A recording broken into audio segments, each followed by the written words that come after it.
Sweden के बारे में शीर्ष 10 रोचक तथ्य जो हर किसी को जानना चाहिए। 1. स्वीडन की जनसंख्या नॉर्वे से दोगुनी है। स्वीडन की जनसंख्या लगभग 10.3 मिलियन है। यह नॉर्वे की जनसंख्या से लगभग 2 गुना है। यह दूसरे स्कैंडिनेवियाई देश डेनमार्क से भी बहुत बड़ा है, जिसकी आबादी लगभग 5.8 मिलियन है। 2. स्वीडन अपशिष्ट आयात करता है नॉर्वे से। स्वीडिश लोग रिसाइकलिंग करना पसंद करते हैं।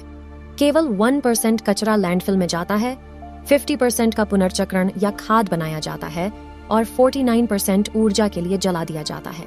यह बहुत अच्छी खबर लग सकती है, लेकिन इससे एक बड़ी समस्या पैदा हो गई है। भस्मक को चालू रखने के लिए पर्याप्त कचरा नहीं बचा है। तो स्वीडन एक अनोखा समाधान लेकर आया है। रोशनी चालू रखने के लिए वे नॉर्वे और यूके से कचरा आयात करते हैं और दोहरे बोनस के रूप में देश वास्तव में स्वीडन को अपना कचरा ले जाने के लिए भुगतान करते हैं। 3. स्वीडन का आधे से ज्यादा हिस्सा जंगल से घिरा हुआ है। हाँ, आपने उसे सही पढ़ा है। स्वेस्कॉक के अनुसार स्वीडन का लगभग 57% भाग वनाच्छादित है। विशेष रूप से वह 23 मिलियन हेक्टेयर है, जो यूनाइटेड किंगडम के बराबर क्षेत्र है। स्वीडिश वानिकी अधिनियम यह नियंत्रित करता है कि उत्पादन और पर्यावरण दोनों दृष्टि से वन प्रबंधन कैसे किया जाता है। अन्य बातों के अलावा अधिनियम में कहा गया है कि कटाई के बाद जंगल को फिर से लगाने का दायित्व है। 4. स्वीडन की 63% आबादी शहरों में रहती है। ऐसा कहा जा रहा है कि अधिकांश स्वीडिश शहरी क्षेत्रों में रहते हैं। 2018 में 63% आबादी 10,000 से अधिक निवासियों वाले 126 शहरी क्षेत्रों में से एक में रहती थी। 5. अंधेरे दिनों की रोशनी बनाना। उत्तरी स्वीडन में सर्दियों में रहना कठिन हो सकता है, जब कई महीनों तक दिन का उजाला 5 घंटे से भी कम होता है। सीजनल अफेक्टिव डिसऑर्डर एक प्रकार का अवसाद है जो दिन के उजाले की कमी के कारण उत्पन्न होता है और यूरोप के सुदूर उत्तर में कई लोगों को प्रभावित करता है।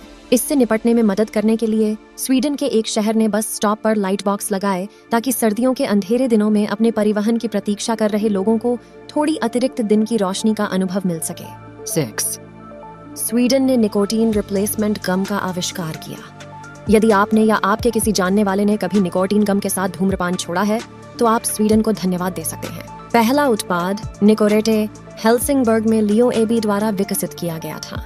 इसके बाद यह अवलोकन किया गया कि धूम्रपान करने वाले स्वीडिश पनडुब्बी ड्यूटी के दौरान अपने निकोटीन फिक्स को प्राप्त करने के लिए तंबाकू से चबाने वाले तंबाकू या स्नस पर स्विच करेंगे। निकोरेटे पहली बार नहीं था जब किसी ने च्यूइंग गम में निकोटीन डाला था, लेकिन उन्होंने जो किया वह एक पॉलीमर विकसित किया था जो रक्त प्रवाह में निकोटीन की रिहाई को नियंत्रित करता था, जिससे निरंतर रिलीज और लगातार निकासी की अनुमति देने वाले स्तर को नियंत्रित करना संभव हो जाता था, जिससे लाखों लोगों को मदद मिलती थी। अच्छे के लिए छोड़ो।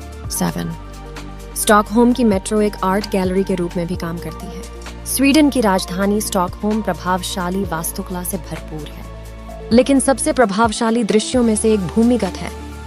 स्टॉकहोम मेट्रो स्टेशनों के लगभग 90% को सजाया गया है, जो दुनिया की सबसे दिलचस्प कला दीर्घाओं में से एक है।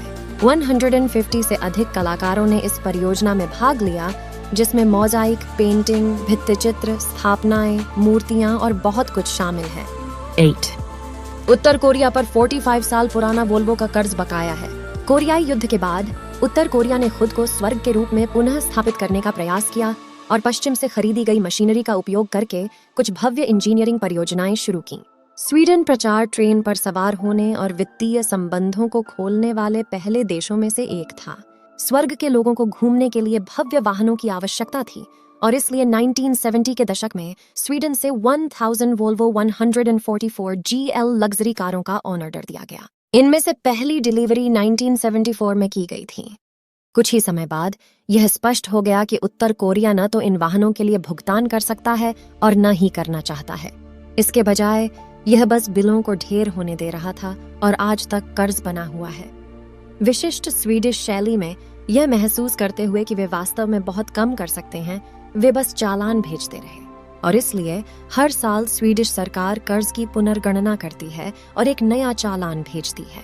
कर्ज लगभग 300 यूरोज मिलियन है और जबकि देश जानता है कि पैसा मिलने की बहुत कम संभावना है, वे यह सुनिश्चित कर रहे हैं कि इसे कभी न भुलाया जाए। 9. हाँ, फिका वास्तव में एक चीज है। जब भी संभव हो हर कोई काम से छुट्टी लेना पसंद करता है, लेकिन स्वीडन में यह विचार संस्कृति में शामिल है। इस प्रथा को फिका कहा जाता है और यह दिन में 2 बार एक मान्यता प्राप्त अवकाश है जहां कार्यकर्ता कॉफी, केक और चैट का आनंद लेते हैं। हालांकि सभी कर्मचारी अवकाश लेते हैं, है ना? खैर, इस तथ्य को नजरअंदाज करते हुए कि पश्चिमी दुनिया में कई कार्य अवकाश केवल सैद्धांतिक हैं, फिका एक सांप्रदायिक और काफी हद तक अनिवार्य चीज है। 10. वहां बर्फ से बना एक होटल है। स्वीडन झुक्का सजर्वी गांव में प्रसिद्ध आइस होटल का घर है। यह होटल हर साल पास की टोर्न नदी से 2 टन बर्फ के ब्लॉक से तैयार किया जाता है। शून्य से शुरू करके आर्कटिक में ठंड का मौसम आते ही होटल बनना शुरू हो जाता है। बिल्डर और कलाकार समान रूप से एक ऐसा होटल बनाने के लिए काम करते हैं जो हर बार अद्वितीय